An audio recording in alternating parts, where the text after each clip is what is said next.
আর বিশেষ কথা হলো, আমি আপনাদের এই জমিয়তুল ফালাহ একটি কথা শুধু বলবো, আমি ছোট মানুষ হিসাবে এতটুকু কথা বলবো, আমার একটা ব্যক্তিগত একটা সংগঠন আছে ডিআইবি, দাওয়াতে ইমানি বাংলাদেশ।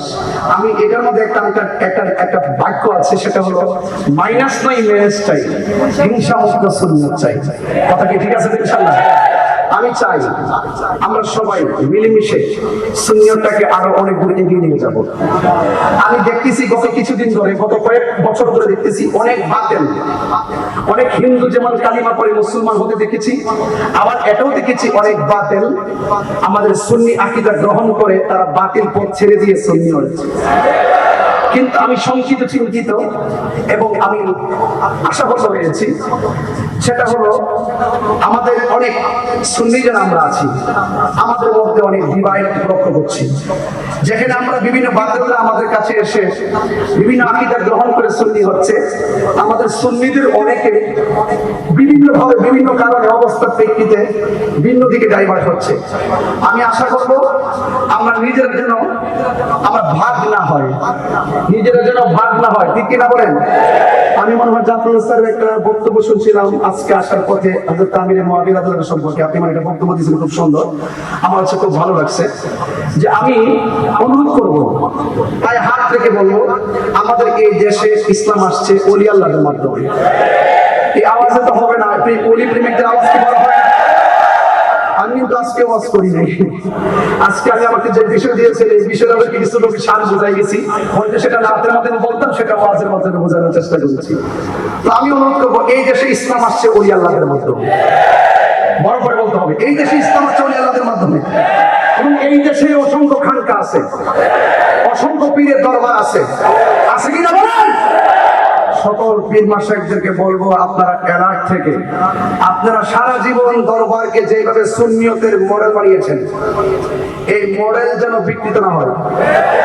আমি অনুরোধ করবো, আপনাদের যেই সমস্ত দরবারের শাহজাদাগণ আছেন, প্রত্যেক দরবারের মূল বিশ্বাসকে বলবো, শাহজাদাগণের প্রতি আপনারা নজর দেন। এটা আপনাদের কাছে বিনীত অনুরোধ থাকবে। চট্টগ্রাম, আমি অনুরোধ করব, যেই সমস্ত দরবারে কোনো শাহজাদা যদি খারিজি হয়, তাকে দরবার থেকে বের করে দিবেন।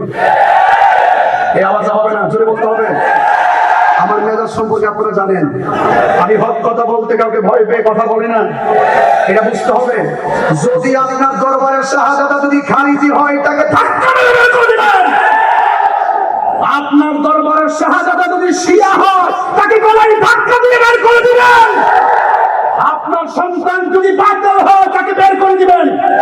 আর যদি বের করতে না পারেন, আমি অনুরোধ করবো, আপনার সন্তানকে আপনি ঘরে আগে বোঝান। আপনার সন্তানকে ঘরে বোঝালে বাহিরে এসে ওয়াজ করবেন, এটা মাথায় রেখে কাজ করবেন। সাবধানতার সাথে বলছি, যদি আপনার সন্তান আপনার কথা না মানে, দরবার থেকে বের করে আলাদা বাড়ি বানায় দেন। আপনার সম্পত্তি যা করেন সম্পদ দিয়ে বলে দেন যে তুমি আলাদা থাকো, কিন্তু আমার দরবারের নাম ব্যবহার করতে পারবে না।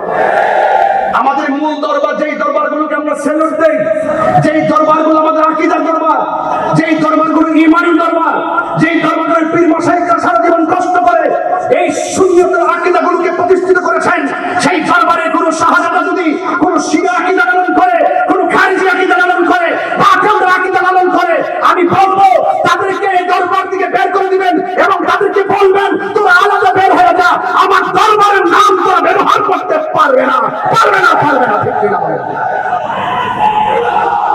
নারে তাকবীর, নারে রিসালাত, শাহিনশাহে কারবালা, নারে গাউসিয়া।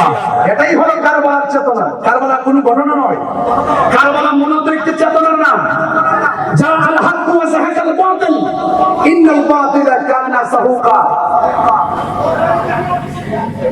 আছে অনেক দরবারে, আমি একবারে বলেছি, 72 ফেরকা, এই অনেক 72 ফেরকা, তো 72 ফেরকার কয়টা নাম বলবো?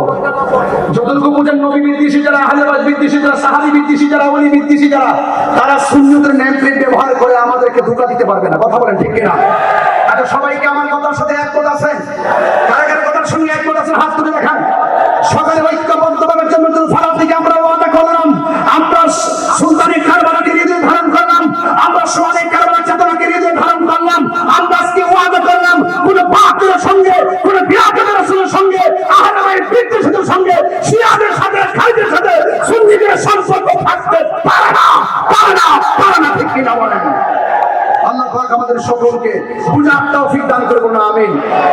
সবাই ভালো থাকবেন, আমার জন্য দোয়া করবেন। আবার বলে দিয়ে যাই, মাইনাস নয় ম্যানেজ চাই, হিংসা মুক্ত সুন্নিয়ত চাই। মারহাবা মারহাবা। এই দেশটা সবার, স্বাধীনতার সপক্ষে এই বাংলাদেশটাকে খুব ভালো করে হৃদয়ে ধারণ করি। এই জন্য আমরা এই দেশটাকে সকলে মিলেমিশে আমরা সাজাবো, যেখানে কোনো উগ্রতা থাকবে না, হিংসা থাকবে না, বিদ্বেষ থাকবে না। এই দেশে সকল ধর্মের মানুষ শান্তিপ্রিয়ভাবে বসবাস করবে, এটাই ইসলামের সুন্দর মেসেজ। এই মেসেজটুকু হৃদয়ে ধারণ করে সকলেই ঐক্যবদ্ধভাবে এই দেশটাকে সুন্দর করে সাজিয়ে ইসলামী মূল্যবোধ ঘরে ঘরে প্রতিষ্ঠা করার তৌফিক দান করুন। এবং হুসাইনি কাফেলা জিন্দাবাদ, আহলে সুন্নাত ওয়াল জামাত জিন্দাবাদ, আহলে বাইত জিন্দাবাদ।